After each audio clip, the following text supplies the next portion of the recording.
In this video, we'll show you how to use the word add-in to set up your templates before you load them to Documate's output documents. First, start by selecting the interview you want to pull variable names from. Here, I'll select the demo interview. Then, you have multiple options in terms of what types of variables you're adding. If you just want to add a simple variable like the date, you'll add that here. Maybe I also want to add a client address block. And there I have my client address block. I'll insert the client name in a few other places.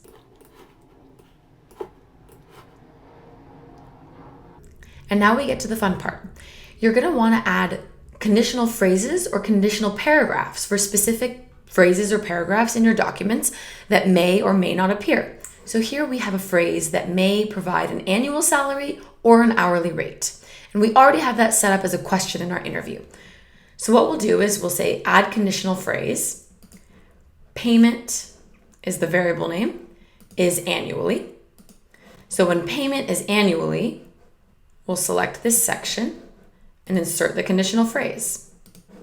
And when payment is hourly, we'll select this section and change the condition, which means that if payment is hourly, then an hourly rate will be provided.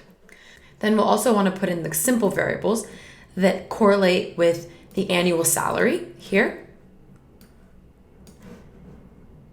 and the hourly rate here. Now, conditional paragraphs are a little bit different. Conditional paragraphs mean that the entire paragraph will show or will not show. You can still use conditional phrases for entire paragraphs, but if you want the entire paragraph and all of the spaces to be removed completely from the document, I recommend using a conditional paragraph. So here we have a paragraph on incentive compensation. Our variable inside of our interview is incentive compensation. And we'll say if incentive compensation is yes, then we want this paragraph to be inserted. And as you can see, that logic was inserted. Similarly, we have another section on arbitration. So we'll say that if arbitration is yes, then we'll insert this phrase. You can also add calculations based on integer and number variables within your document. Add them, subtract them, multiply them, divide them, format them in a multitude of different ways. And you can also add repeating items by selecting the repeating item and then selecting the attributes like the child's name, address, and date of birth that you want included. We hope you've enjoyed this briefer on the word add-in, and we look forward to providing you with more videos soon.